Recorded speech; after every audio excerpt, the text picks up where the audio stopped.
साहिबन की सद्दाम। तो आज परम पिता परमात्मा की अपार कृपा से, बंदी छोड़ की अपार दया से आज इस गांव में, जयपुर में ये मूल ज्ञान का प्रचार प्रसार होने जा रहा है। बहुत बड़े भाग होते हैं उन जीवों के जो अपने पूरे जीवन काल में एक बार भी इस मूल ज्ञान को सुन पाते हैं, और उससे भी बड़े भाग होते हैं उन जीवों के जो इस मूल ज्ञान को थोड़ा सा भी समझ पाते हैं। क्योंकि संसार में बहुत प्रकार का ज्ञान है, अलग अलग धर्म में, अलग अलग पंथ में, अलग अलग संप्रदाय में हर जगह ज्ञान की बारिश हो रही है और उसमें सब जीव नहा रहे हैं। पंथों में भीड़ पे भीड़ लगी हुई है, हर धर्म में लाखों लोग जुड़े हुए हैं, हर संप्रदाय में हजारों लाखों लोग जुड़े हुए हैं और सब एक ही लक्ष्य को लेकर चल रहे हैं कि हम इस जन्म मरण से आजाद हो जाएं, हम इस भवसागर से पार हो जाएं, हमें भगवान अल्लाह वाहिगुरु परमात्मा जिसकी भी पूजा चल रही है हमें वो मिल जाए। सबका एक ही लक्ष्य है और सब पूरे विश्वास के साथ चल रहे हैं। एक भी ऐसा नहीं है जो ये कहने की हिम्मत रखता हो कि जो पूजा मैं कर रहा हूँ वो पूजा ठीक नहीं है। जो भी पूजा मिली है, जो भी पूजा पाठ कर रहा है, सब उसमें पक्के होके लगे हुए हैं, ये मान के कि हम तो सच ही कर रहे हैं, जो भी कर रहे हैं सब सत्य ही है, हम झूठी तरह नहीं कर रहे हैं, पूरा दृढ़ विश्वास है। लेकिन कबीर साहब जो समझा रहे हैं और जो गीता में ज्ञान दिया जा रहा है और जो संतों ने अपनी वाणियों में सत्य सार का भेद समझाया, जब उसके साथ हम अपनी अपनी भक्तियों को नापते हैं तो यकीन जानिए हम सबकी भक्ति छोटी पड़ जाती है। सत्य बहुत बड़ा है, उसके सामने हर प्रकार की भक्ति बौनी हो जाती है। इसीलिए इस दुनिया में मतभेद है, कोई कह रहा है ऐसे कर लो, कोई कह रहा वैसे कर लो, कोई कह रहा यहाँ चले जाओ, कोई कह रहा वहां चले जाओ। एक ही धर्म के अलग अलग गुट बने हुए हैं, एक ही धर्म के लोग हैं, हिंदू कहने को हिंदू हैं लेकिन आधे इधर भाग रहे हैं, आधे उधर भाग रहे हैं, आधे कहीं और भाग रहे हैं। कहने को मुसलमान है, आधे ऐसे काम कर रहे हैं, आधे वो काम कर रहे हैं। यानी एक ही धर्म में अलग अलग गुट तक बने हुए हैं, लेकिन चाहिए सबको परमात्मा। ऐसा नहीं हो सकता। अगर परमात्मा एक है, अल्लाह एक है, वाहिगुरु एक है, तो उसको पाने का तरीका भी एक ही है और वो सबके लिए समान है, वो अलग अलग नहीं है कि मैं हिंदू हूँ तो मैं ऐसा करूंगा, मैं मुसलमान हूँ तो मैं वैसा करूंगा, मैं सिख हूँ। अरे तुम इंसान हो, सबसे पहले तुम इंसान हो, इंसान को क्या करना है ये जानो। हिंदू मुस्लिम सिख ईसाई तो बाद में हो, पहले इस दुनिया में आए हो, नाम तुम्हें बाद में मिलेगा। हिंदू फैमिली में आ गए कि मुस्लिम फैमिली में आ गए, उसके हिसाब से नाम मिलेगा, लेकिन इस संसार में तुम सबसे पहले एक इंसान बन के आए हो। तो इसी को समझना है, इसी को जानना है कि आखिर इंसान का असली फर्ज क्या है। अगर इंसान चोला मिला है तो क्या करने के लिए मिला है, ये बात समझ में आ गई तो समझो हर बात समझ में आ जाएगी, हर दुविधा खत्म हो जाएगी। तो आज का सत्संग इसी ज्ञान पे आधारित होगा कि हमने आखिर करना क्या है। इस संसार में आए हैं तो क्या करने के लिए आए हैं, क्योंकि हमें यही नहीं पता कि करना क्या है, तभी तो सब कुछ कर रहे हैं। कोई कुछ कर रहा है, कोई कुछ कर रहा है, क्योंकि पता ही नहीं है क्या करना है। अगर अर्जुन की तरह सबको पता लग जाए कि निशाना केवल मछली की आंख में लगाना है या निशाना केवल चिड़िया की आंख में लगाना है, तो सबका निशाना एक हो जाएगा। लेकिन किसी को पता ही नहीं निशाना कहाँ लगाना है, तो कोई पूंछ का निशाना लगा रहा है, पैर का निशाना लगा रहा है, पर का लगा रहा है, कोई पेड़ का ही निशाना लगाया जा रहा है। तो ये सब दुविधाएं, ये सब अलग अलग भक्तियां इसलिए हैं क्योंकि हमें सत भक्ति का ज्ञान नहीं है। तो संत क्या करते हैं इस संसार में आके, हमें सत भक्ति बताते हैं। बस एक काम है उनका कि सच्ची भक्ति क्या है वो बता दो और सबको सच्ची भक्ति से जोड़ दो। चाहे वो हिंदू है, चाहे मुसलमान, चाहे सिख, चाहे ईसाई, इससे कोई फर्क नहीं पड़ता। जैसे एक पानी, गिलास में पानी पड़ा है, ये सबकी प्यास बुझाएगा। हिंदू पी ले, मुसलमान पी ले, सिख पी ले, ईसाई पी ले, भगवान को मानने वाला पी ले, भगवान को ना मानने वाला पी ले। इसका गुण ही यही है कि गला गीला करना, तो ये सबका गला गीला करेगा। इसी प्रकार जो सत्य का गुण है वो है सबको मुक्त करना, वो सबकी मुक्ति करवा देगा। जो सत्य से जुड़ जाएगा उसकी मुक्ति हो जाएगी। लेकिन इसी सत्य के अनेकों अनेक नाम रखने के बाद ये इंसान उन्हीं नामों में फंस के रह गया है। अब इसे उन नामों से निकालना है और सच्ची वस्तु से जोड़ देना है। संतों का बस इतना काम होता है। तो आज का सत्संग शुरू करने से पहले परम पिता परमात्मा के नाम पे जयकार लगाएंगे और फिर सत्संग शुरू करेंगे। बोलिए परम पिता परमात्मा की, सतगुरु बंदी छोड़ कबीर साहिब की, सतगुरु मदनपति साहिब की, सतगुरु उलमपति साहिब की, सतगुरु ज्वालपति साहिब की, सतगुरु वैरागपति साहिब की, कल्याणपुर धाम की, पंडाल में आए सभी भक्तों की, इनके माता पिता गुरुदेव की, इनके बाल गोपाल की, इस गांव नगर बस्ती की, आज के आनंद की, सकल हस्त बंदगी, साहेब बंदगी सतनाम। तो सबसे पहले हमें ये जानना है कि इस दुनिया में हम इंसान बन के आए हैं तो क्यों आए हैं। हमें मक्खी, मच्छर, कुत्ता, बिल्ली, हाथी, घोड़ा, सूअर, बैल ये क्यों नहीं बनाया गया। हमें जंगलों में पैदा क्यों नहीं कर दिया। कोई मगरमच्छ बन के, कोई शेर, कोई घड़ियाल, कोई सियार बन के क्यों नहीं आया। इंसान क्यों बनाया गया। उन लोगों के साथ इतना पक्षपात किया गया, हमें इंसान बना दिया, उनको बेचारों को जानवर बना दिया। कारण क्या है।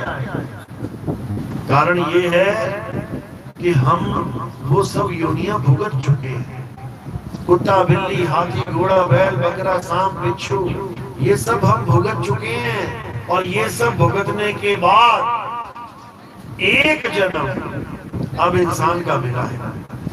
यानी 84 लाख योनियों में भ्रमण करने के बाद, 84 लाख बार जन्म लेके मरने के बाद हमें एक बार के लिए इंसान जन्म मिला है। और वो लोग कुत्ता बिल्ली क्यों बने बैठे हैं, क्योंकि उनको भी 84 के बाद एक बार इंसान जन्म मिला था, लेकिन उन्होंने उसकी कदर नहीं करी। उस इंसान जन्म में उन्हें करना क्या था वो नहीं जाना। संत कह कह के चले गए, समझा समझा के चले गए, लेकिन वो ना माने, तो उनको क्या जन्म मिल गया, कुत्ता, बिल्ली, बकरा, हाथी, घोड़ा। अब बने रहो, रोते रहो। भले गाय माता की पूजा करते हम, लेकिन आज जाके देख लेना उसकी आंखों में क्या दिखेगा। एक काली सी धार दिखेगी, ऐसे जा रही होगी नीचे की तरफ। क्या है वो, किसी भी गाय के देख लेने जाके, ये आंसुओं की धार है। इतनी गाढ़ी हो गई है कि निशान बन गए हैं काले काले। भले तुम उसको देवी देवता 33 करोड़ देवी देवता गैया में है पूछते रहो, लेकिन वो तो रो रही है। वो तो 84 में जाके दुखी है। किसी कुत्ते को देख लो, कीड़े पड़े हुए हैं, बेचारा भटक रहा है, इधर से उधर, उधर से इधर। सुखी है क्या वो। ये मक्खी मच्छर देख लो, बेचारा खून चूसने आता है, उसी वक्त मारा जाता है। क्या सुख है इसमें। जंगल में देख लो, शेरों के आगे हिरण भाग रहे हैं जान बचाने के लिए, दिन रात भाग रहे हैं। खड़े खड़े सोना पड़ रहा है, क्यों। अगर बैठ के सोएंगे, लेट के सोएंगे, शेर खड़ा भी नहीं होने देगा। खड़े खड़े सोते हैं, हल्का सा आवाज आती है, भागते हैं जान बचाने के लिए। ये इंसान जन्म में थोड़ा बहुत सुख मिल रहा है कि दरवाजे लगा दिए, दीवारें बना दी हैं, ताले लगा दिए, आराम से चद्दर तान के सोते हैं। एक बार इंसान जन्म निकल गया ना हाथ से, उसके बाद ये दरवाजे नहीं मिलेंगे, ये ताले नहीं मिलेंगे, ये मकान दुकान नहीं मिलने वाली। फिर इस पूरी धरती पे कहीं भी पैदा कर दिया जाएगा तो मैं कीड़े मकोड़े के रूप में। अब जाओ और जान बचाओ अपनी। तो ये सारे सुख मिलते हुए हमें इस बात का ख्याल रखना है कि रास्ता यही खत्म नहीं होगा हमारा। ये सफर यही खत्म होने वाला नहीं है कि मेरी माँ मर गई और खेल खत्म, मेरा पिता मर गया खेल खत्म, या हम मर गए खेल खत्म। अरे जब हम शरीर छोड़ते हैं वहां से खेल शुरू होता है, वहां से नया खेल शुरू होता है। 1 से लेके 12 बजते हैं घड़ी में। 12 बजने का मतलब ये नहीं कि खेल खत्म, 12 बजने का मतलब है कि अब आगे से खेल फिर शुरू 1 से स्टार्ट हो जाएगा। लेकिन कोई कहे कि इसका अंत नहीं है तो ऐसा भी नहीं है। कोई कहे कि जन्म मरण का चक्कर खत्म नहीं हो सकता तो ऐसा भी नहीं है, बिल्कुल हो सकता है। कैसे हो सकता है यही बताने के लिए संत महात्मा दुनिया में आते हैं। कोई नाम जपवाने के लिए नहीं आते। नाम तो तुम बिना गुरु के जप लो, राम राम जप लो, श्याम श्याम जप लो, राधे राधे जप लो, ओम नमः शिवाय जप लो, अल्लाह अल्लाह वाहिगुरु जप लो, जो मनाए जप लो। गुरु बनाने की जरूरत ही नहीं है। तो संत महात्मा रूप धारण करके क्यों आते हैं? तुम्हें सच्चा ज्ञान देने के लिए, तुम्हें यह समझाने के लिए कि बेटा ये इंसान जन्म है, ये बार बार नहीं मिलता। इस एक जन्म में अपना असली काम करो और निकलो यहाँ से। अब असली काम क्या है? असली काम है जन्म मरण से हमारी मुक्ति कैसे हो। बस यही एक काम करने के लिए इंसान जन्म मिलता है। इसके अलावा जो भी तुम्हें लग रहा है कि ये काम बहुत जरूरी है, वो काम बहुत जरूरी है, ये सब झूठ है। बड़े बड़े राजा महाराजा आए तुम्हारी आंखों के सामने, राजस्थान तो भरा पड़ा है, देखो बड़े बड़े महल। राजा सोच के बैठा था कि ये महल बनाना ही मेरा काम है। इस दुनिया में क्या करने आया हूँ? महल बनाने ही आया हूँ, राज करने आया हूँ। ऐसे मक्खी की तरह निकाल दिया उसको इस काल भगवान ने। वो पड़े है महल जिसमें कोई झांक नहीं सकता था। आज 10 रुपए की टिकट देख के उसमें पूरा महल घूम के आ जाओ। कौन राजा, कैसा राजा? यानी सबको भरमा रखा है इस माया ने। सबको जीवन का कोई ना कोई उद्देश्य दे रखा है। किसी से भी पूछो तेरे जीने का उद्देश्य क्या है, कुछ ना कुछ बता देगा। मैं डॉक्टर बनना चाहता हूँ, मैं इंजीनियर बनना चाहता हूँ, मैं बड़ा बिजनेसमैन बनना चाहता हूँ। सारे उद्देश्य लेके बैठे हुए अपने अपने। लेकिन जो असली उद्देश्य है वो किसी को पता तक नहीं है कि करने क्या है संसार में। किसी को पूछो क्या करने आया संसार में, देखो फिर कहानियां चालू हो जाएंगी। मैं ऐसा कर दूं, मैं वैसा कर दूं, मेरा बड़ा नाम हो जाए, मैं मशहूर हो जाऊं, ऐसा हो जाऊं, वैसा। उसके बाद शरीर छोड़ के मिट्टी में मिल जाऊं। फिर क्या फायदा हुआ इतनी मगजमारी करने का? इतना सारा पैसा इकट्ठा करके फिर छोड़ के जाएगा तो क्या फायदा उसका इकट्ठा करने का? लेकिन अपना मकसद बना लिया कि मैं सबसे बड़ा अमीर हो जाऊं। उसके लिए चाहे मुझे 2 नंबर का काम करना पड़े, उसके लिए चाहे मुझे गांव वालों को धोखा देना पड़े, उसके लिए चाहे मुझे रिश्तेदारों का खून चूसना पड़े, हर काम करने के लिए तैयार है अमीर होने के लिए। और उसके बाद उल्टे काम करके पैसा इकट्ठा करके फिर यहीं छोड़ के चला जाएगा। वही पैसे लोग मजे करेंगे उससे। रिश्तेदार, भाई बहन जिनको 100 रुपए का नोट नहीं देता था अब लाखों रुपए लेके बैठे हैं तुम्हारा। ये सब माया का जाल है। अब करना क्या है? ऐसा नहीं कि पैसा नहीं कमाना है, पैसा कमाओ। ये संसार में आए हो, शरीर धारण करके आए हो। अब गाय भैंस बन जाते तो पैसा कमाने की जरूरत नहीं होती। जहां घास देगी वहां पेट भर दिया, जहां देखा गोबर कर दिया, फिर पेट खा ली, फिर घास खा लिया, फिर गोबर कर दिया। ऐसा जीवन होता तो अलग बात है। लेकिन इंसान जन्म में लाए तो भाई कपड़े भी पहनने पड़ेंगे, तो भाई मकान भी बनाने पड़ेंगे, तो बिजली का बिल भी देना पड़ेगा, तो पानी का खर्चा भी देना पड़ेगा, तो पेट्रोल भी भरवाना पड़ेगा, तो सारी सुविधाएं भी लेनी पड़ेगी। इसलिए पैसा कमाना जरूरी है। लेकिन कोई कहे कि मैं बहुत ज्यादा पैसा इकट्ठा कर लूं, वो महामूर्ख है, वो 1 नंबर का मूर्ख है।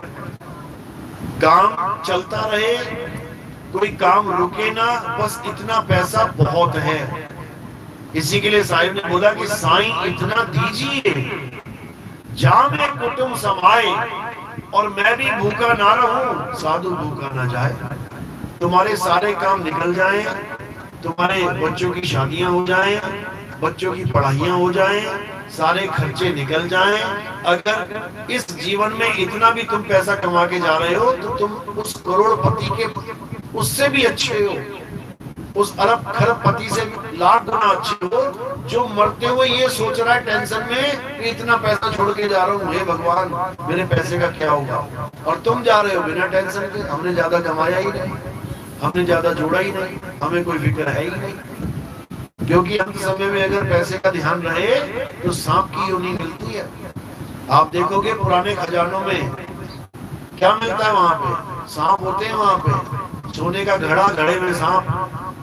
तो ऐसी योनियां मिलेंगी। उससे अच्छा है कि बस उतना करो जितने में तुम्हारा दिमाग भी सही रहे और सारे काम भी निकलते रहे। लेकिन ये तो हो गई दुनियादारी। असली मकसद क्या है? क्या पूजा पाठ करना असली मकसद है कि मैं खूब पूजा करूं, खूब पूजा करूं? या कि तीर्थ स्थानों पे जाना हमारा मकसद है कि मैं चारों धाम की यात्रा कर लूं, मैं 12 ज्योतिर्लिंग की यात्रा कर लूं, मैं ऐसा कर लूं, मैं वैसा कर लूं, या मैं हज चला जाऊं, नमाज पढ़ लूं, ऐसा कर लूं मैं, या कि हवन यज्ञ करना है, मैं सारा घी जला दूं, लकड़ियां फूंक दूं, या मैं कोई परिक्रमा करना है, मैं सारे पहाड़ों की परिक्रमा करके आ जाऊं। ये हमारे जीवन का मकसद नहीं है भाई, ये हमारे जीवन का मकसद नहीं है। हमारे जीवन का मकसद क्या है ये हमें गीता से समझ में आता है। जब हम गीता का पाठ करते हैं, जब हम अध्याय 2 खोलते हैं, तो हमें क्या समझ में आता है कि कृष्ण जी ने उस युद्ध को, तलवारें खींची हुई हैं, धनुष बाण तैयार है एक दूसरे को मारने के लिए, बीच में युद्ध को रोक दिया। मतलब अब दोनों पार्टियां लड़ने वाली थी, बीच में रोक दिया और अर्जुन को ज्ञान देना शुरू कर दिया। अब अर्जुन को क्या ज्ञान समझाया, बस इतना समझना है। अगर ये ज्ञान समझ में आ गया तो तुम्हें पता लग जाएगा कि तुम इस दुनिया में करने क्या है। तो क्या बताया गीता में? अध्याय 2 पूरा अध्याय आत्म ज्ञान के ऊपर निर्भर है। पूरा अध्याय आत्मा के बारे में जिक्र कर रहा है। अर्जुन को ये नहीं बोला कि अर्जुन तुम पूजा करो, पाठ करो, हवन करो, यज्ञ करो, ऐसा नहीं बोला। अर्जुन को क्या बोला? हे अर्जुन, तुमने जो धनुष बाण छोड़ दिए हैं मोह के कारण कि मेरा चाचा, मेरा मामा, मेरे भाई लोग हैं, कैसे मारूंगा मैं, तुम एक बार जान लो कि तुम चाहकर भी किसी को नहीं मार सकते। जो तुम्हें दिखाई दे रहा है ये शरीर, ये तुम्हारे चाचा मामा है नहीं। जो शरीर दिखाई दे रहा है ये 5 तत्व का पुतला है।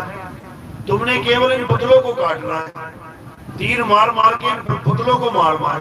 लेकिन तुम कहो कि तुमने अपने चाचा को मार लिया, भाई को मार लिया, तो ऐसा कभी नहीं हो सकता। तुम्हारा चाचा, तुम्हारा मामा, तुम्हारा भाई, तुम्हारा दादा, ये शरीर है ही नहीं, ये एक आत्मा है। और ये तीरों से नहीं मर सकते, ये शस्त्रों से नहीं कट सकते, ये अग्नि से नहीं जल सकते, ये वायु से नहीं सूख सकते। इसीलिए बोला ना, नैनम छिद्यन्ति शस्त्राणि नैनम दहति पावका न चैनम क्लेदन्ताप्य न शोषयति मारुता। हे अर्जुन, इस आत्मा को ना तो कोई शस्त्र काट सकता है, ना अग्नि जला सकती है, ना वायु सुखा सकती है, ना जल भिगो सकता है। यानी इस आत्म तत्व को कोई मारने में सक्षम नहीं है। तो करें क्या? हे अर्जुन, इसी आत्मा का ज्ञान कर। शरीरों को अपना स्वरूप मत मान। ना तू शरीर है, ना मैं शरीर हूं, ना ये लोग शरीर हैं। ये सारे मिट्टी में मिल जाएंगे शरीर। ये मिट्टी है, ये मिट्टी है। इस मिट्टी को चलाने वाला कौन है? हे अर्जुन, उसे आत्मा कहते हैं। और आत्मा को ही जानना हमारे जीवन का परम लक्ष्य है। मिट्टी की पूजा करनी नहीं है। मिट्टी की पूजा मतलब मिट्टी से मूर्तियां बनती हैं। अरे ये जिंदा मिट्टी है, खा रही है, पी रही है, चल रही है। और ये जिंदा मिट्टी किसकी पूजा कर रही है? जो खा नहीं रही, पी रही है, चल नहीं रही। जिंदा मिट्टी एक मुर्दा मिट्टी की पूजा कर रही है। दिक्कत ये है, करना क्या है? हे अर्जुन, आत्म तत्व को जान, आत्मा को पहचान। अध्याय 3 17वां श्लोक। हे अर्जुन, जो अपनी आत्मा में रमण करते हैं, जो अपनी आत्मा में तृप्त हैं, जो अपनी आत्मा में संतुष्ट हैं, उनके लिए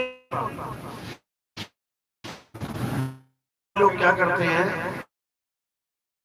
समाधि लगाते और युगों युगों तक समाधि लगाते हैं। पुरानी पुरानी कहानियों में आता है वो समाधि में लीन है। तो ये कैसी पूजा है? केवल चौकड़ी मार के बैठे हैं, समाधि में लीन हो गए। ये कैसी पूजा है? ना मंदिर गया, ना मस्जिद गया, ना गुरुद्वारे गया, ना चर्च गया। इसका मतलब उसका जीवन तो बर्बाद हो गया। जो मंदिर नहीं जा रहा वो पुजारी है ही, करता ही नहीं भगवान की। ऐसा नहीं है। समाधि लगा के बैठे हैं, यानी बनने और बिगड़ने की चीज है, ये धार्मिक करने की चीज है, लेकिन आत्मा बनने और बिगड़ने की चीज नहीं है। हे अर्जुन, इस आत्मा का ना तो कोई जन्म होता है, ना ही इसकी कभी मृत्यु होती है।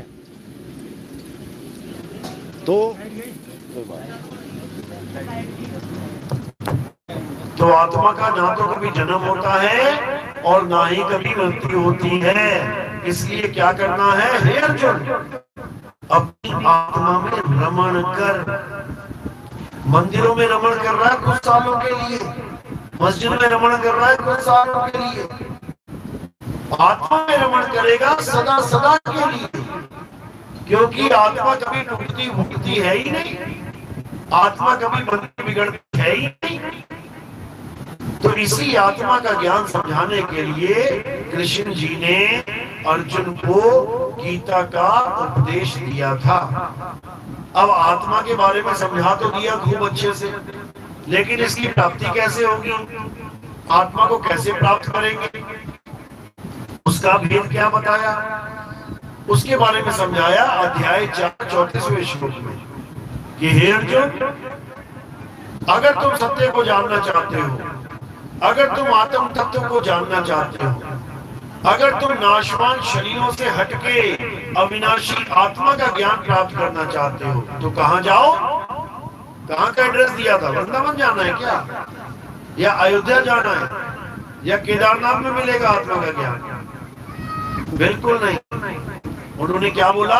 अगर तुम सत्य को जानना चाहते हो तो ऐसे तत्वदर्शी संत की शरण में आओ।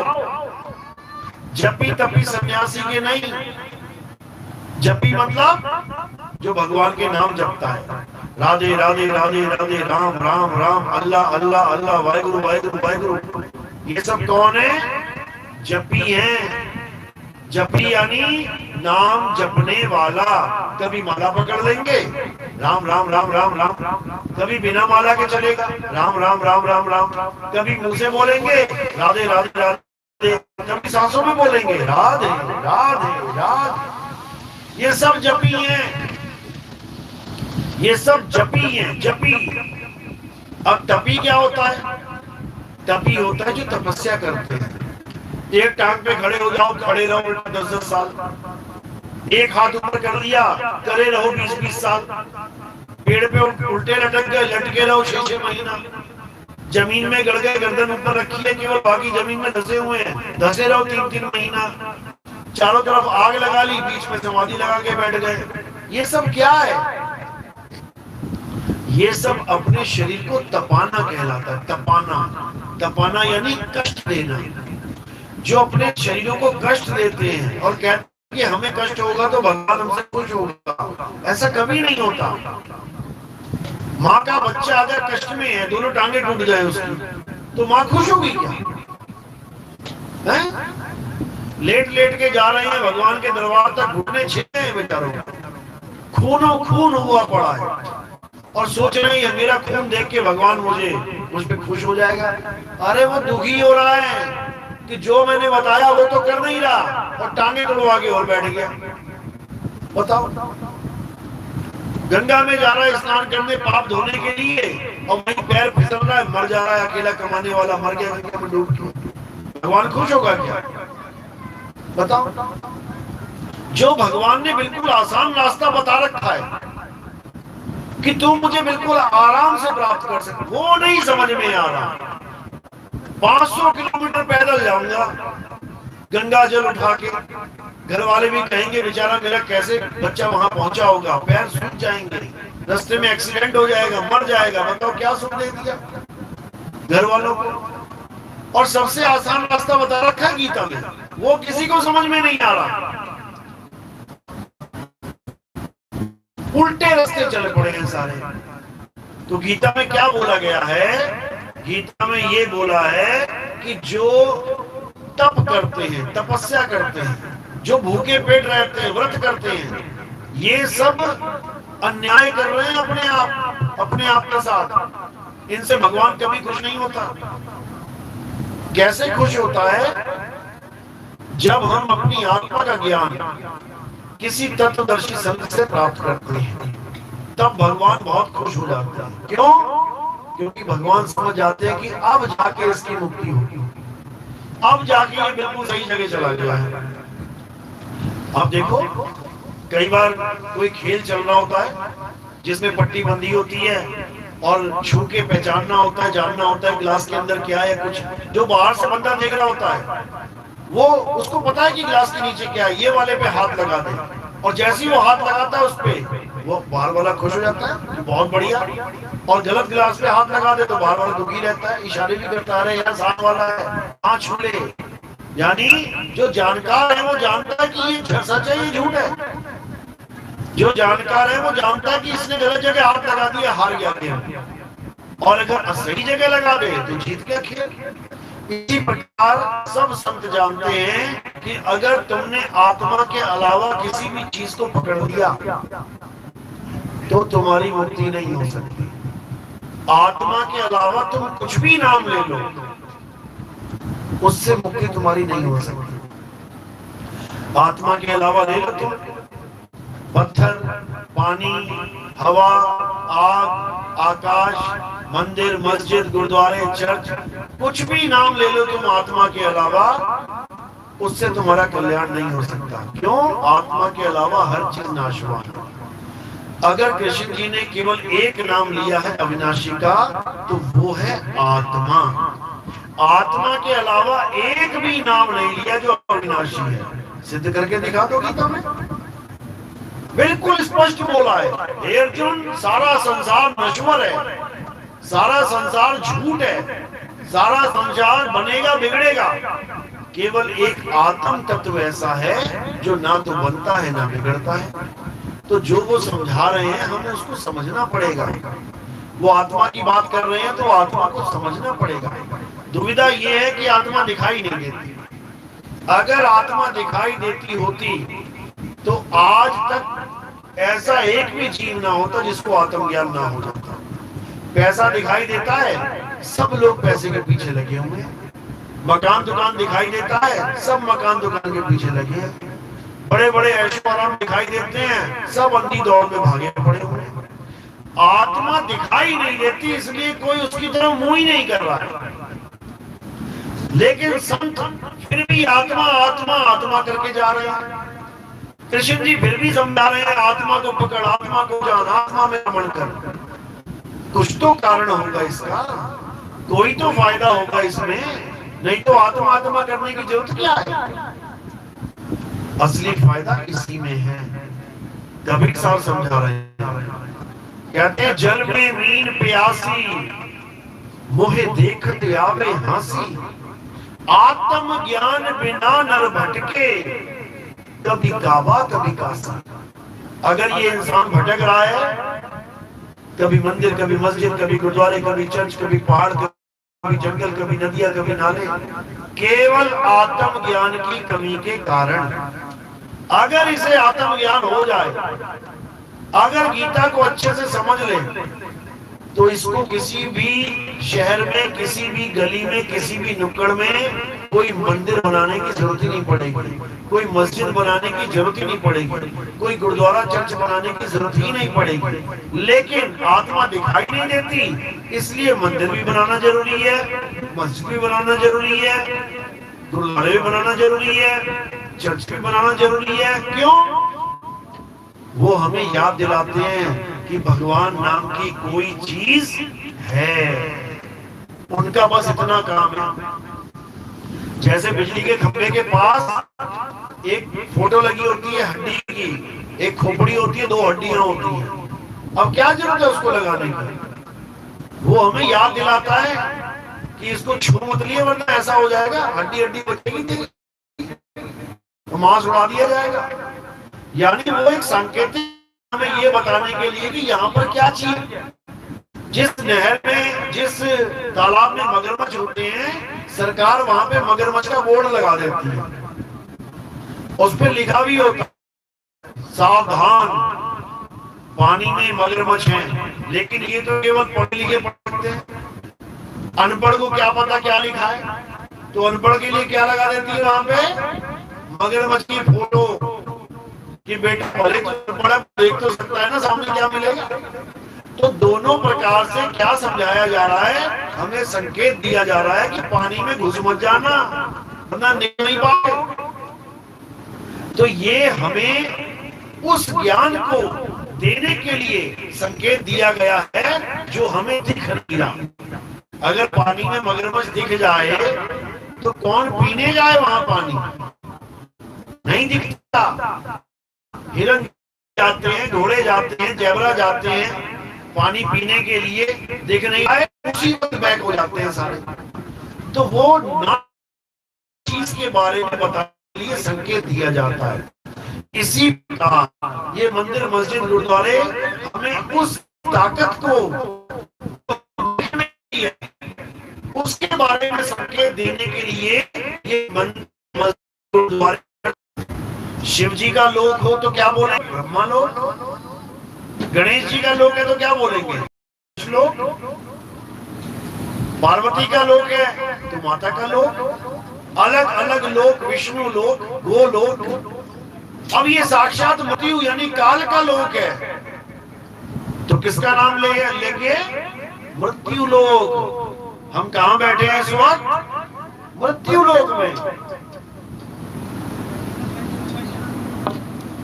और मृत्यु लोक में एक भी सेकंड का भरोसा नहीं है कि कब क्या हो जाए। एक भी सेकंड। तुम्हारा बच्चा घर से बाहर निकला मोटरसाइकिल लेके, कोई गारंटी नहीं है कि शाम को घर वापस आएगा कि नहीं आएगा। समझ लो, जिस दिन आ जाए उस दिन गनीमत है, शुक्र है कि चलो आ गया। नहीं तो कुछ अता पता नहीं कब किसका लड़का कब मर जाए। हॉस्पिटल भरे पड़े हैं लाशों से, देख लो जाके। तो ये साक्षात मृत्यु लोक है। यहाँ पर किसी की कोई गारंटी नहीं। या तुम बच्चे को पढ़ा रहे हो, लिखा रहे हो, 10-10 लाख रुपए तुमने लोन ले लिया और तुम्हें पता लगा बच्चा एग्जाम देने जा रहा है और रास्ते में एक्सीडेंट हो गया, लो जी मर गया। अपने कार्ड बेचने, अपने कार्ड शादी के छपवाए, वही बांटने के लिए जो लोग जा रहे हैं वही मर जा रहे हैं रास्ते में।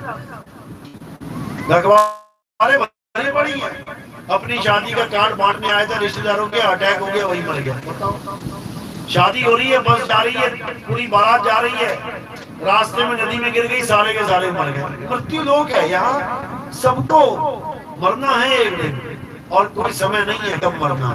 कभी भी मर सकते हैं, कभी भी फांसी हो सकती है। लेकिन इससे बचने का क्या रास्ता है? एक ही रास्ता, आत्मज्ञान। कोई आ जाता है जो उसको क्या फायदा होगा? क्योंकि मंदिरों के फायदे तो बताने वाले बहुत बैठे हैं। इस मंदिर में उस मंदिर में काम बन जाएंगे, उस मंदिर में चले जाओ बच्चा नहीं वाला बच्चा हो जाएगा, इस मंदिर में चले जाओ नौकरी नहीं मिलेगी। ऐसे फायदे बताने वाले बहुत। बाबा लोग भी आजकल यही ट्रेंड में चल पड़े हैं। इस गुरु जी के पास चले जाओ कैंसर खत्म हो जाएगा, उस गुरु के पास चले जाओ टीवी खत्म हो जाएगी, उसके पास चले जाओ अंधों को आंखें।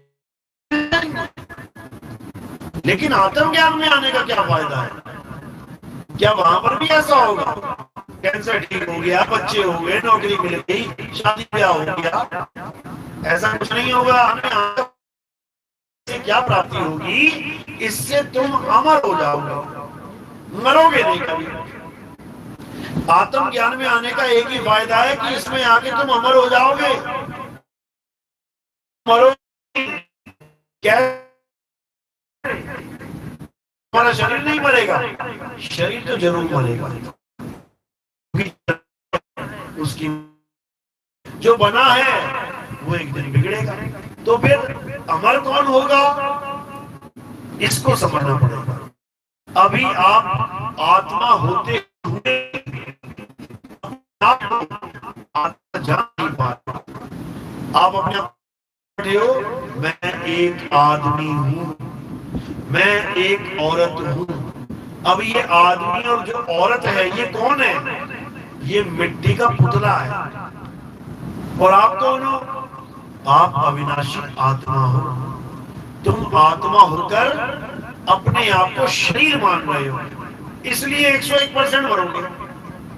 मैं आदमी हूं तो आदमी मरेगा, मैं औरत हूं तो औरत मरेगी, मैं बच्चा हूं बच्चा भी मरता है, मैं जवान हूं जवान भी मरता है। अरे समय की भी समय खत्म हो जाएगा, ये आत्मा तब भी नहीं मरती। तो जब तुम आ जाओगे तो तुम्हें क्या फायदा होगा? तुम अपने आप को कि तुम हो क्या, और जैसे तुम अपने आप को समझोगे कि मैं आत्मा हूं, उसके बाद मौत नाम की चीज तुम्हारी डिक्शनरी से खत्म हो जाएगी। उसके बाद तुम कभी मर नहीं सकते। शरीर छोड़ोगे, जैसे कपड़े उतारते हो और दूसरे पहन लेते हो, मर थोड़ी नहीं जाते हो। कपड़े उतारने में भी कोई मरता है क्या? इसी प्रकार ये वाले कपड़े और ये वाले कपड़े एक समान हो जाएंगे। ये वाले कपड़े कॉटन के बने हुए हैं और ये वाले कपड़े हवा मिट्टी पानी या धरती के बने हुए हैं। तो ये पांचों तत्वों के कपड़े उतारोगे और अपने स्वरूप में स्थित हो जाओगे। बस यही ज्ञान है। इसी को समझाने के लिए कृष्ण जी ने 18 अध्याय बोल दिए। 18 अध्याय, जो 5, 10, 15 मिनट की बात है उसको समझाने के लिए, क्योंकि उसको समझ ही नहीं आ रहा क्या बता रहे। अर्जुन को समझ में ही नहीं आ रहा था बोल क्या रहे हैं। ये कह रहे हैं मैं शरीर नहीं हूं, मुझे तो दिखाई दे रहा है शरीर। ये कह रहे हैं मैं शरीर नहीं हूं। जैसे मैं कहूं मैं कपड़ा नहीं हूं, मैं कपड़ा नहीं हूं, लेकिन तुम कहोगे नहीं कपड़ा तो हमें दिख रहा है। आप कैसे कपड़ा नहीं हो? क्योंकि तुम्हें दोनों चीजें दिख रही है, शरीर भी दिख रहा है और कपड़ा भी दिख रहा है। तो तुम बड़े आराम से जान सकते हो कि शरीर अलग है और कपड़ा अलग है। लेकिन यहाँ पर क्या दिक्कत है कि तुम्हें कपड़ा तो दिख रहा है लेकिन मैं नहीं दिख रहा, यानी आत्मा नहीं दिख रही है और शरीर रूपी कपड़ा दिख रहा है। तो तुमने आत्मा को ही कपड़ा मान लिया। कृष्ण जी आत्मा है, शरीर नहीं है, लेकिन तुमने कृष्ण जी को शरीर मान लिया। राम जी आत्मा है, शरीर नहीं है, लेकिन तुमने राम जी को शरीर मान लिया। हनुमान जी आत्मा है, शरीर नहीं है, लेकिन तुमने हनुमान जी को शरीर मान लिया। इसीलिए शरीरों की पूजा हो रही है। कृष्ण जी ने गीता में अविनाशी की पूजा करने का विधान बनाया है। वो कहते हैं आत्मा के अलावा और कुछ पूजनीय नहीं है।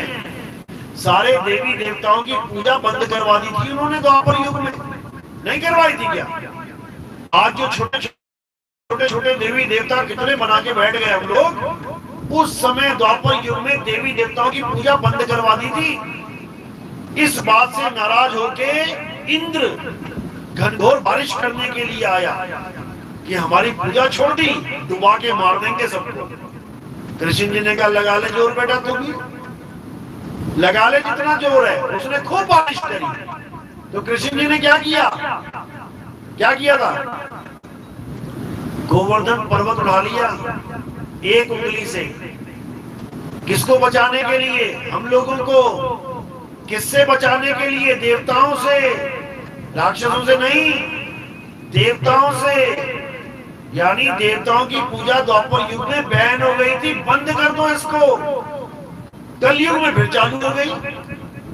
अब ये किसने चालू करवा दी?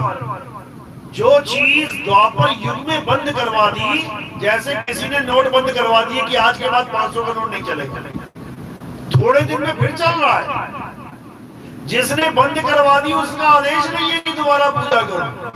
तो ये कौन आ गया जो कृष्ण जी से भी बड़ा है, जो कृष्ण जी से भी बड़ा हो गया, जिसने दोबारा से पूजा स्टार्ट करवा दी? कौन है वो? कौन है? वो है हमारा मन। ये तुमसे जितनी भी पूजा पाठ करवा रहा है ना, सुबह से लेकर शाम तक, कौन करवा रहा है? तुम्हारा मन। ये जितने भी तीर्थों के स्थान में जो भी जा रहे हो, कुछ भी कर रहे हो, कौन करवा रहा है?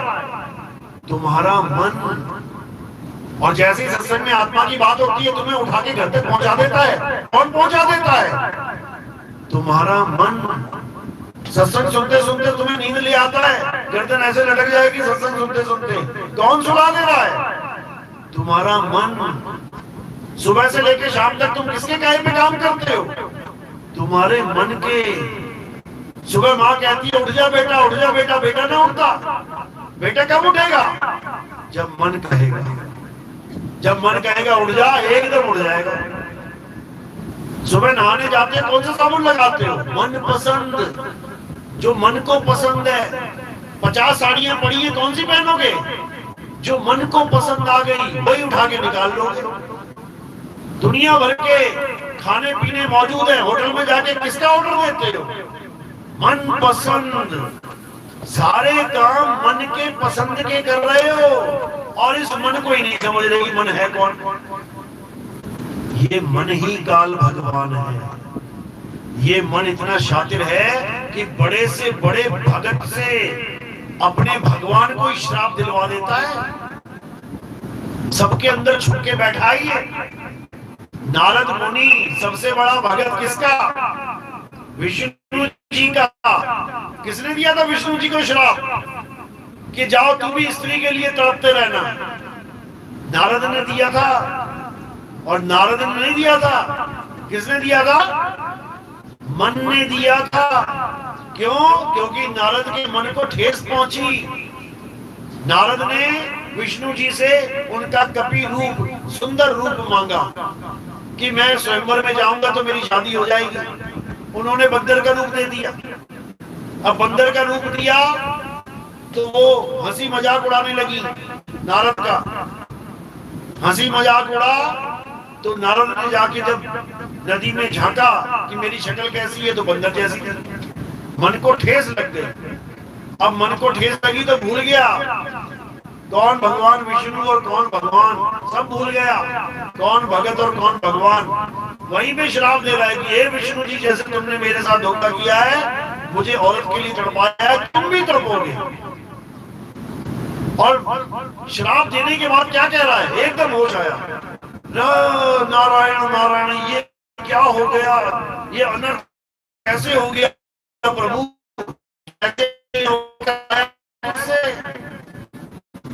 क्योंकि मन ही है श्राप और सारे वरदान देता फिरता है। जीव की हैसियत नहीं वरदान देना और श्राप देना, ये सब मन के खेल है। इसी मन से हमने जीतना है। तो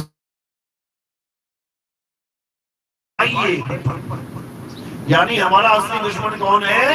हमारे ही अंदर छुप के बैठा हुआ है, सारे उल्टे काम वही करवा रहा है। उसे मन कहते हैं। और वो इस 3 लोक का मालिक है, वो भगवान बना बैठा है।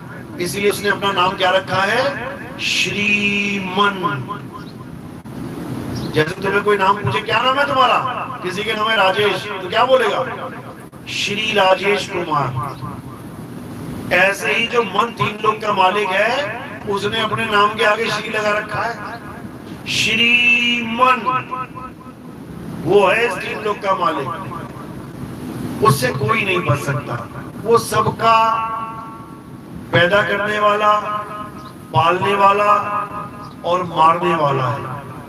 वो शरीरों को पैदा करता है, पालता है और मारता है। बिल्कुल उसी तरह जैसे एक कसाई बकरे को लाता है, उसको खिलाता पिलाता है और फिर उसका गला रेत देता है। बिल्कुल उसी तरह जैसे एक किसान बीज डालता है, खेतों को उगाता है, फसल को उगाता है और अंत में काट देता है। बिल्कुल उसी प्रकार ये काल भगवान हम सबको पैदा करता है। तुम्हारे घर में बच्चे पैदा हो रहे हैं, तुम्हें खुशी हो रही है, तुम्हें खुश होने की जरूरत नहीं है। वो उसने मारने के लिए पैदा किया है। उस भगवान ने, काल भगवान ने तुम्हारे बच्चे को मारने के लिए पैदा किया है। ज्यादा खुश होने की जरूरत नहीं है। किसी के घर में बच्चा पैदा होता है, ज्यादा खुश मत हो, वो मारने के लिए पैदा किया गया है और तुम्हारी आंखों के सामने ही मरेगा वो, तुम रोते रह जाओगे, गिड़गिड़ाते रह जाओगे, वो तरस नहीं खाएगा तुम्हारे ऊपर। जो भी पैदा हुआ है मरने के लिए पैदा हुआ है। इसलिए नानक साहब समझा रहे हैं, और मुझे क्या रोइए, और जो आपका फिर ना रहा है, दूसरों के मरने पे रो रहा है, तुमने भी मरना है, अपना इंतजाम कर, आत्मज्ञान को प्राप्त कर, अपने सत्य स्वरूप को प्राप्त कर और इस मौत से आगे बढ़ जा। नहीं तो घसीट घसीट के मारेगी ये मौत, बड़े बड़े धुरंधर मारे गए यहाँ पे। तो अमर होने का एक ही फार्मूला है और वो है आत्मज्ञान। हे अर्जुन, जो अपने इस जीवन में आत्मा के ज्ञान को प्राप्त कर लेते हैं, उनका जन्म मरण का बंधन खत्म हो जाता है, वो सदा सदा के लिए मुक्त हो जाते हैं, वो मेरे ही स्वरूप में मिल जाते हैं। यानी उसके बाद हम जुदा नहीं होते, हम आत्म स्वरूप में एक हो जाते हैं। इसी से कल्याण होगा, ना कि किसी फोटो की कैलेंडर की पूजा करने से। हाँ, शुरुआत अच्छा है, शुरुआती ज्ञान अच्छा है, का से कबूतर, खा से खरगोश, गा से गमला, शुरुआती ज्ञान अच्छा है। तुम्हारे बच्चे को का से कबूतर, खा से खरगोश पढ़ाया टीचर ने, और बच्चा घर आके सुनाए, माँ मैं आज ये पढ़ के आया, का से कबूतर, खा से खरगोश, गा से गमला, माँ बहुत खुश होती है, शाबाश बेटा शाबाश। लेकिन 20 साल तक वही पढ़ता रहे और सोचे कि अब मुझे नौकरी मिल जाएगी। अब गया नौकरी में इंटरव्यू देने, अब उससे पूछा गया, हाँ बताइए आपको क्या ज्ञान है। अब लगा का से कबूतर, खा से खरगोश, गा से गमला, मिल जाएगी नौकरी ₹1,00,000 की। वो कहेगा दा से दरवाजा और ना से निकल, तेरे बस की बात नहीं है यहाँ बैठना। तो इसी प्रकार शुरुआती ज्ञान बहुत अच्छा है। हम मंदिर जाएं, मस्जिद जाएं, गुरुद्वारे जाएं, चर्च जाएं, आरती गाएं, जल चढ़ाएं, सब कुछ ठीक है, लेकिन अंत यहाँ नहीं होना चाहिए। अंत कहाँ होना चाहिए? हे अर्जुन, जो अपनी आत्मा में रमण करते हैं, जो अपनी आत्मा में तृप्त हैं, जो अपनी आत्मा में संतुष्ट है। संतुष्ट और तृप्त का क्या मतलब होता है? जिसको कुछ नहीं चाहिए, केवल आत्मा के अलावा उसको कुछ नहीं चाहिए, उसको कहते हैं तृप्त हो जाना। और जो तृप्त हो गया, उसका जन्म मरण का खेल खत्म हो गया। अब उसको किसी माँ के गर्भ में 9 महीना उल्टा नहीं लटकना पड़ेगा। ये तो शुक्र मनाओ कि हमारी माँ एक इंसान है, इसलिए हम अपनी माँ की तरह 2 हाथ 2 पैर लेके आ गए। अगर खुदा ना खास्ता हमारी माँ कोई भैंसी होती, कोई गाय होती, कोई कुतिया या कोई भेड़ बकरी होती, तो तुम्हें कैसा शरीर मिलता? बिल्कुल माँ जैसा। जैसी माँ होती है वैसे ही उसका बच्चा होता है। आज तुम इंसान इसलिए बने बैठे हो क्योंकि तुम्हें इंसान माँ और बाप मिल गए, और वो गली का कुत्ता इसलिए कुत्ता बना बैठा है क्योंकि उसको कुत्ता रूपी माँ और बाप मिल गए। वो चींटी सांप बिच्छू इसलिए चींटी सांप बिच्छू बने बैठे हैं क्योंकि उनको वैसे माँ बाप मिल गए। शुक्र मनाओ कि तुम्हें इंसान माँ और बाप मिल गए। इसीलिए कहते हैं कि माँ बाप का दर्जा भगवान से भी बड़ा है। क्यों? क्योंकि भगवान तो सबका भगवान है, चींटी का भी, कुत्ते का भी, बिल्ली का भी, वो तो सबका भगवान है। लेकिन उसको इंसान जन्म थोड़ी नहीं मिल गया। इंसान जन्म हमें मिला है माँ और बाप की वजह से, इसलिए भगवान से बड़ा माँ और बाप को बताया गया है। पहला गुरु माँ और बाप को बोला गया है। प्रथम गुरु है माता पिता, रज बीरज के जो है दाता। तो किसी का बाप बुरा भी है जिससे उसकी पटरी नहीं खाती, बात नहीं बनती। किसी की माँ बुरी भी है, पक्षपात करती है, 4 लड़कों में 3 को ज्यादा प्यार करती है, 1 को नहीं कर रही है, 3 को ज्यादा पैसा दे दिया, 1 को नहीं दे रही है, तब भी तुम सबसे भाग्यशाली हो। इस दुनिया के सबसे बड़े भाग्यशाली हो तब भी तुम। क्यों? क्योंकि उस माँ की वजह से तुम्हें ये इंसान जन्म मिल गया। इतना समझ लेना। यानी तुम्हें कुछ भी ना दे वो माँ बाप, तुम्हें घर से ही निकाल दे, बेदखल कर दे, फिर भी तुम दुनिया के सबसे बड़े किस्मत वाले हो, क्योंकि उन दोनों ने तुम्हें इंसान का शरीर दे दिया है। इतना बहुत है मुक्ति के लिए, क्योंकि असल में कोई किसी का माँ और बाप होता ही नहीं है। ये माया ने हमें भरमा दिया है कि ये मेरी माँ, ये मेरा बाप। कोई किसी का माँ बाप नहीं है। हजारों लाखों करोड़ों बार हम किसी के माँ बाप बन गए, हजारों लाखों करोड़ों बार हम किसी के बेटे बन गए। कोई अंत नहीं है माँ और बाप का। जितने जन्म होते जाएंगे माँ बाप बनते जाएंगे, अंत ही नहीं है। लेकिन अगर अंत करना है इस खेल का, इस ड्रामे का, तो क्या करना है? आत्मा का ज्ञान पकड़ना। बस यही माँ बाप तुम्हारे आखिरी माँ बाप हो जाएंगे, यही भाई बहन बच्चे तुम्हारे आखिरी भाई बहन बच्चे हो जाएंगे। इसके बाद तुम्हें कोई जन्म मिलेगा ही नहीं। तुम्हारा इस संसार में आना सफल हो जाएगा, और जो ये कार्य नहीं कर पाएगा वो बार बार आएगा, बार बार। पता नहीं कितनी बार मरना पड़ेगा। कभी गोली से मरोगे, कभी कट के मरोगे, कभी जल के मरोगे, कभी डूब के मरोगे। इतनी मौतें दिखाई जाएंगी, तुम्हारी हालत खराब हो जाएगी। समझो क्यों हालत खराब होगी? क्योंकि तुमने जन्म ले लिया। इस दुनिया में सबसे बड़ी मूर्खता का काम क्या है? जन्म लेना, क्योंकि उसके बाद मरना पड़ेगा। एक महात्मा के पास एक आदमी गया, कहता महात्मा जी मुझे एक चीज चाहिए। महात्मा जी कहते क्या चाहिए भाई? बस मुझे एक आशीर्वाद दे दो। कहते बता तो सही क्या चाहिए, मैं कभी मरूं ना। महात्मा जी कहते बात तो तेरी बिल्कुल सही है, इससे बड़ा कोई आशीर्वाद हो भी नहीं सकता। मैं तुझे आशीर्वाद दे सकता हूं, लेकिन इस जन्म में तो तू पक्का मरेगा। मैं तुझे कभी ना मरने का आशीर्वाद दे सकता हूं, लेकिन इस जन्म में तू पक्का मरेगा। तो फिर वो कहता फिर आशीर्वाद कैसे हुआ? कहते इस जन्म में तू पक्का मरेगा, लेकिन तू अगला जन्म नहीं लेगा। और जैसे तूने अगला जन्म नहीं लिया तो तुझे पक्का वाला आशीर्वाद मिल गया कि तेरी मृत्यु नहीं होगी। और जब जन्म ही नहीं होगा तो मृत्यु कैसे होगी? और जब जन्म ले ही लिया तो मरेगा कैसे नहीं? बस इतना सा खेल है। यानी जो शरीर तुमने धारण कर लिया ये 101% मरेगा, लेकिन अगली बार बचने के लिए मौत से तुम जन्म ही मत बच गए। अब आप कहोगे कि ऐसा भी हो सकता है क्या? ये हमारे हाथ में है जन्म लेना।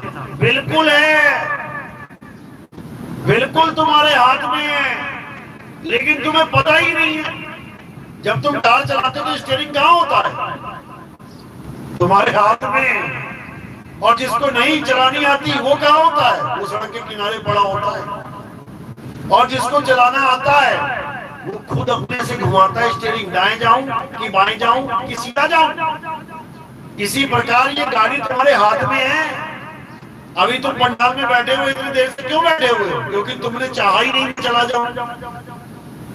और अगर अभी तुम चाहो कि मैं तो जा रही हूं, कोई तुम्हें रोक नहीं सकता। बीच में चली भी गई 2-3, रोक पाया कोई? तुम्हारे हाथ में है सब कुछ, लेकिन तुम्हें पता ही नहीं है कि चलाना कैसे है। तो संत महात्मा तुम्हें इस गाड़ी को चलाना सिखाते हैं, कैसे चलानी है ये गाड़ी। शरीर पकड़ा है तो छोड़ना भी सिखाते हैं, शरीर में आए हो तो जाना भी सिखाते हैं, हर चीज बताते हैं। और ये तुम्हारे हाथ में है कि अगला जन्म लेना है कि नहीं लेना है। कौन कौन लेना चाहता है अगला जन्म? हाथ खड़ा करो जरा। 1 2 3। देखो ये लोग जन्म लेना चाहते हैं। जन्म लेने से पहले मरना पड़ता है। कौन कौन मरना चाहता है? हाथ खड़ा करो जरा। मरना भी चाहते हैं, बहुत अच्छी बात है। और जब मौत आएगी तो कहेंगे बेटा डॉक्टर के पास ले चल, दौड़ बेटा, हॉस्पिटल बुक करा बेटा, एम्बुलेंस बुला बेटा। कहना आसान होता है, लेकिन जब आती है तब हालत खराब हो जाती है। हाँ, मरना सबने है, ये बिल्कुल निश्चित है, लेकिन मरना कैसे है ये संत महात्मा बताते हैं। कहते हैं मरता मरता जग मुआ, और मरना जाने ना कोई, ऐसी मरनी जो मरे बहुत ना मरना होए। कहते जैसे हम बता रहे हैं, अगर ऐसे मरना सीख लिया उसके बाद तुम्हारा मरण कभी नहीं होगा, जन्म ही नहीं होगा तो मरण क्या होगा। तो इसी को समझना है, और कुछ नहीं है ज्ञान। कोई राम राम नहीं जपना, कोई श्याम श्याम नहीं जपना, कोई अल्लाह अल्लाह नहीं जपना, कोई वाहिगुरु वाहिगुरु नहीं जपना। बस एक काम समझना है कि मरे तो मरे कैसे, बस उसके बाद खेल खत्म जन्म मरण का। तो कैसे मरना है, अंत समय में अपनी आत्मा का ध्यान धरते हुए शरीर छोड़ना है, बस इतना काम करना है। अब तुम्हारा ध्यान कहाँ है, तुमने भैंस पाल रखी है, अब मरते मरते भैंस याद आ रही है तो क्या होगा, भैंस बन जाओगे। कुत्ते पाल रखे हैं, मरते मरते कुत्ते का ध्यान आ गया, कुत्ता बन जाओगे। गाय पाल रखी है, मरते मरते गाय का ध्यान आ गया, गाय बन जाओगे। जैसे जड़ भरत राजा था, एक विष्णु जी का परम भगत बन गया एक ऋषि। सारी उम्र ओम नमः शिवाय, ओम नमः शिवाय, ओम नमः भगवते वासुदेवाय, राम राम सब कुछ करता रहा।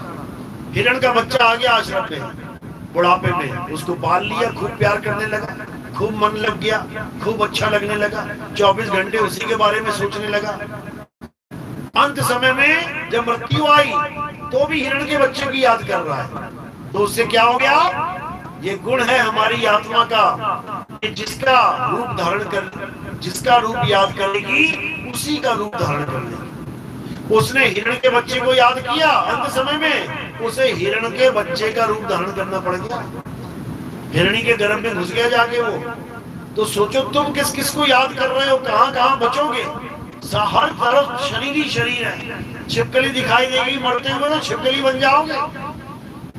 समझो, मच्छर मक्खी खटमल कुछ भी बन सकते हैं, इससे बचने का भी उपाय है। क्या उपाय है, 24 घंटे आत्मा का ध्यान करना सीखो। जब तुम आत्मा का ध्यान करना सीख लोगे तो 24 घंटे तुम्हारा ध्यान कहाँ रहेगा, आत्मा में। तो जिसका ध्यान करोगे उसी का रूप हो जाओगे। आत्मा का ध्यान किया तो आत्मा ही हो जाओगे, और जब आत्मा ही हो गए तो ना उसे कोई जला सकता, ना उसे कोई काट सकता, ना उसे कोई मार सकता। सारे नरकों के दरवाजे बंद हो जाएंगे तुम्हारे लिए। आत्मा को जब जला ही नहीं सकते तो नरकों की आग में जलेगा कौन। आत्मा को पानी में डुबा नहीं सकते तो बैतरणी नदी में डुबके कौन खाएगा। आत्मा को कोई काट नहीं सकते तो यमराजा कैसे तलवारें चलाएगा। यानी आत्मा होते ही सारे बंधन खत्म, और तुम सदा सदा के लिए मुक्त हो जाओगे और आनंद में आ जाओगे। ऐसा नहीं है कि आत्मज्ञान होने के बाद तुम्हें कुछ आनंद नहीं आएगा, बहुत आनंद आएगा, बहुत ज्यादा। ये दुनिया के झूठे आनंद को आनंद मान लिया है, इसीलिए आत्मा के आनंद को नहीं समझ पा रहे। जो तुम जयकारा लगाते हो ना, बोलिए सच्चिदानंद भगवान की, ये जो जयकारा है ना, ये आत्मा के आनंद की बात है। सच्चिदानंद नाम का कोई भगवान है ही नहीं। सच्चिदानंद 3 शब्दों से बना हुआ है, सत चित आनंद। इन तीनों को जान लेना है। सत्य क्या है, हे अर्जुन, आत्मा ही सत्य है। अब आत्मा तो सत्य है, लेकिन मेरा चित्त आत्मा में ना जुड़ के संसार में जुड़ा हुआ है, इसलिए मैं आत्मा से यानी सत्य से दूर हो गया हूं। अब मेरे जीवन में दुख ही दुख आ गया। तो मैंने क्या करना है, भेदी गुरु से, आत्मज्ञानी गुरु से अपने चित्त को आत्मा में कैसे जोड़ना है ये सीख लेना है। तो क्या बन जाएगा, सत्य और चित्त दोनों जुड़ गए आपस में। अब तीसरा शब्द है आनंद। तो जब दोनों जुड़ जाएंगे, जब दोनों का योग हो जाएगा तो क्या उत्पन्न होगा, आनंद ही आनंद। इसीलिए बोलते हैं सतचित आनंद। यानी जब तुम्हें आत्मा का ज्ञान हो जाएगा तो तुम अपने आनंद में रहोगे, और उस आनंद को किसी भी झूठे आनंद के साथ हम मैच नहीं करा सकते। परमात्मा को पाने की खुशी और कार या बाइक आने की खुशी, इसमें कोई मैचिंग नहीं हो सकती, कोई मैच नहीं हो सकता इसका कि इन दोनों को हम एक आनंद बना दें, बिल्कुल नहीं। वो चीज ही अलग है, और इसको समझना है। चलो तो आज का सत्संग यही समाप्त करते हैं। मेरी बात समझ में तो आई? आज पहला सत्संग था गांव में। मेरी बात किस किस के समझ में आई? हाथ खड़ा करो जरा एक बार। बहुत अच्छी बात है, कम से कम 70-80% लोगों ने हाथ खड़ा किया है, बहुत अच्छी बात है। क्योंकि आज पहला सत्संग है, इसलिए थोड़ी बात समझ में आएगी। लेकिन अगर यही तुम बार बार सुनने लग जाओगे, फिर तुम्हें अलग ही आनंद आने लग जाएगा इसमें। तो बार बार सुनने के लिए आपने क्या करना है, हमारा YouTube चैनल कहत कबीर सुनो भाई साधो नितिन दास, क्या लिखना है आपने? कहत कबीर सुनो भाई साधो। ये तो एक आम लाइन है जो हजारों बार हमने सुनी हुई है, कहत कबीर सुनो भाई साधो। आगे मेरा नाम लिख देना है नितिन दास, तो वहां पर 2 चैनल खुल जाएंगे, मेरी फोटो लगी होगी दोनों पे, उसको आप सब्सक्राइब कर लेना। उससे क्या होगा कि हमारे जितने भी लाइव आते हैं, जितने भी सत्संग आते हैं, जैसे आज गांव में लाइव चल रहा है, ये सब वहां आ जाएगा। आप उसको सुनना शुरू करो, धीरे धीरे धीरे धीरे। जैसे छोटा बच्चा LKG से आगे UKG में जाता है, UKG से पहली कक्षा में जाता है, पहली से दूसरी, तीसरी, चौथी, पांचवी, करते करते करते करते एक दिन डॉक्टर इंजीनियर बन जाता है। इसी प्रकार जो कक्षा आप, जिस कक्षा में आप बैठे हो, मंदिर, मस्जिद, गुरुद्वारा, चर्च, अच्छी बात है कि आपने शुरुआत कर दी है, लेकिन ये अंत नहीं है। इससे आगे बढ़ना है, उस परम तत्व को प्राप्त करना है जिसकी वजह से हम मंदिर जा पा रहे हैं, जिसकी वजह से मंदिर से घर आ पा रहे हैं, जिसकी वजह से बोल पा रहे हैं, जिसकी वजह से चल पा रहे हैं, जिसकी वजह से ये सोना चांदी पहन के बैठे हैं। किसकी वजह से? आत्मा की वजह से। और जैसे आत्मा ने शरीर छोड़ दिया, ये सारे कुंडल, सारी चूड़ियां, सारे ये हार वार सब निकाल लेंगे लोग, एक भी ना छोड़ेंगे। लेकिन जब तक आत्मा है, हाथ लगा के दिखा, अंगूठी उतार के दिखा, चैन उतार के दिखा, एक भी ना उतारने दोगी आत्मा की वजह से। और जैसी आत्मा ने शरीर छोड़ दिया और सब कुछ उतार दे, कपड़े भी उतार दे जाएंगे लोग, नंगा करके जला देंगे लास्ट में ले जाके। बताओ, यानी जो सुख मिल रहा है, जो आनंद मिल रहा है, आत्मा की वजह से। तुम्हें घर में बिस्तर मिल रहा है आत्मा की वजह से। और जैसी आत्मा ने शरीर को छोड़ दिया, भले कितनी सुंदर क्यों ना हो घर वाले किसी, कहाँ रखेंगे उसको?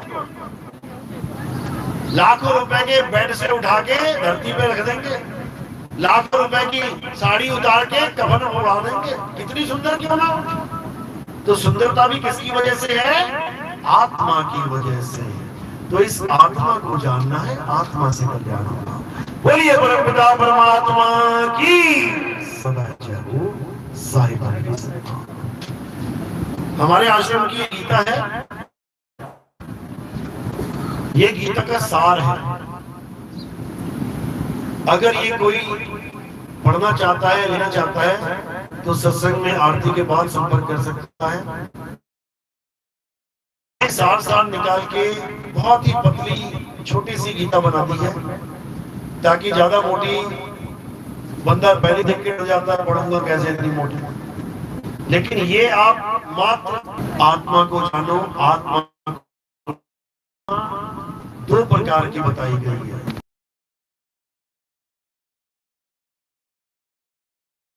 जैसे कोई आदमी है, उसका नाम है महेश और उसका लड़का है दिनेश शर्मा।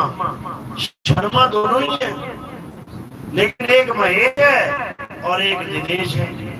इसी प्रकार जीवात्मा, परम आत्मा, आत्मा दोनों ही है, लेकिन एक जीव बना बैठा है और एक परम है।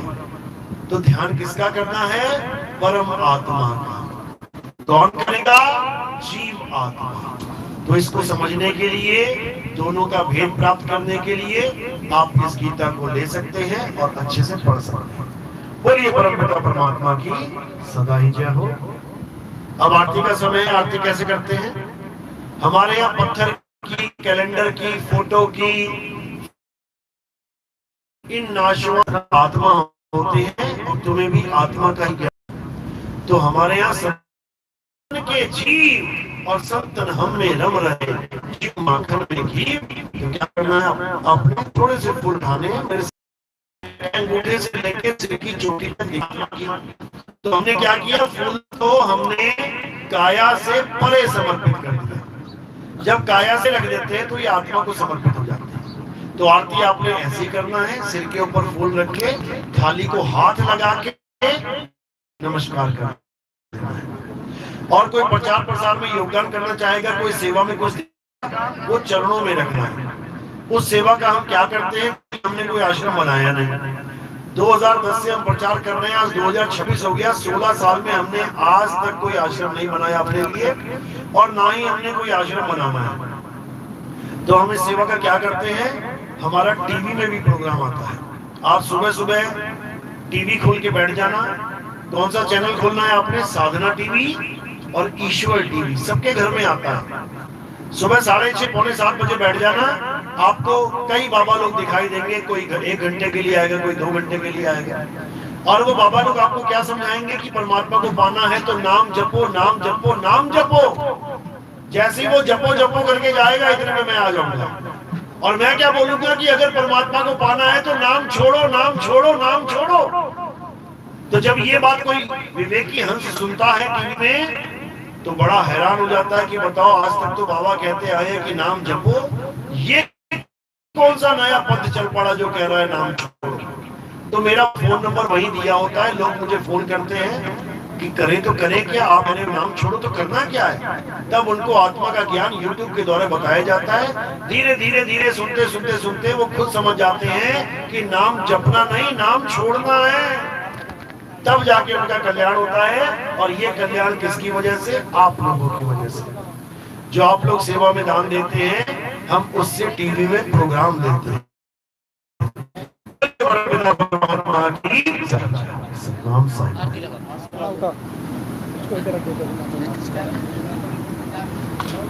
एक मिनट